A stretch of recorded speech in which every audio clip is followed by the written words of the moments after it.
BJP सरकार को सत्ता से बाहर करने के लिए विपक्ष लगातार कोशिश कर रहा है, गठबंधन बना रहा है। इसी के मद्देनजर इंडिया गठबंधन का गठन हुआ है और अब तक गठबंधन की 4 बैठकें हो चुकी हैं। साल 2024 के लोकसभा चुनावों के लिए सीट बंटवारे, प्रचार जैसे मुद्दों पर चर्चा करने के लिए विपक्षी पार्टियों ने दिल्ली में इंडिया गठबंधन की चौथी बैठक की।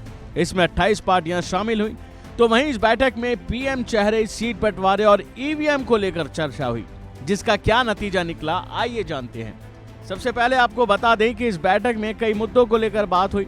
पश्चिम बंगाल की सीएम ममता बनर्जी और दिल्ली के सीएम अरविंद केजरीवाल ने कांग्रेस अध्यक्ष मल्लिकार्जुन खड़गे का नाम इंडिया गठबंधन के प्रधानमंत्री पद के उम्मीदवार के लिए प्रस्तावित किया।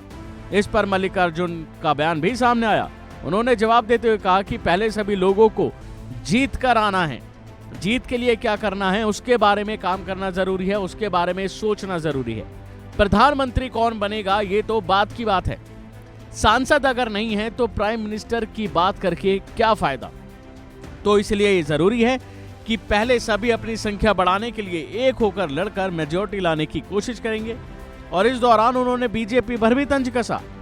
मल्लिकार्जुन खड़गे ने कहा कि बीजेपी मोदी जी को 2-3 इलेक्शन होने के बाद इतना घमंड आ गया है कि देश में मेरे सिवाय कोई नहीं बचेगा या दुनिया में भी मैं एक ही लीडर हूं। प्रचार करते हैं तो हम पहले जीतने की कोशिश करेंगे और एक होकर जीतेंगे। तो वहीं सीट बंटवारे को लेकर आरजेडी सांसद मनोज झा का बयान सामने आया। उन्होंने कहा कि सीट बंटवारे, जनसंपर्क कार्यक्रम ये सब 20 दिनों के अंदर शुरू हो जाएंगे।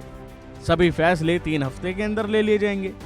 सूत्रों ने कहा कि इंडिया गठबंधन में शामिल पार्टियों ने जनवरी के दूसरे हफ्ते तक सीट बंटवारे को अंतिम रूप देने का फैसला किया है। तो वहीं ईवीएम का मुद्दा भी गरमाया। कांग्रेस ने बताया कि इंडिया की पार्टियों ने ईवीएम के डिजाइन और संचालन से जुड़े कई जरूरी सवालों को लेकर चुनाव आयोग को एक ज्ञापन दिया है, जिसमें कहा गया है कि इंडिया की कई पार्टियां दोहराती हैं कि ईवीएम पर कई तरह के संदेह हैं और ये संदेह पहले भी उठाए हैं। इसमें सुझाव बेहद आसान है। इस पर उन्होंने बोलते हुए वीवीपीएटी पर्ची को बॉक्स में गिराने के बजाय इसे मतदाताओं को वापस देना चाहिए और मतदाता अपने द्वारा चुने गए ऑप्शन को कंफर्म करने के बाद इसे अलग मतपेटी में रख देगा। इसके बाद वीवीपीएटी पर्चियों की 100% गणना की जानी चाहिए। ऐसा करने से निष्पक्ष चुनाव में लोगों को और भरोसा बनेगा। तो वहीं इस पर बीजेपी कैसे चुप रह सके। इंडिया गठबंधन की बैठक हो और बीजेपी चुप हो जाए, भला ये हो ही नहीं सकता। केंद्रीय संसदीय कार्य मंत्री प्रहलाद जोशी ने कहा कि उनका इलेक्शन जीतने का सवाल ही नहीं है, बाद में क्या तय करते हैं। दरअसल कांग्रेस अध्यक्ष मल्लिकार्जुन खड़गे ने कहा था कि पहले चुनाव जीतना है, उसके बाद पीएम चेहरा तय किया जाएगा।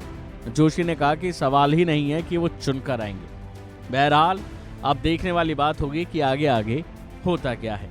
अभी के लिए फिलहाल इतना ही। खबरों में बने रहने के लिए देखते रहिए वन इंडिया हिंदी।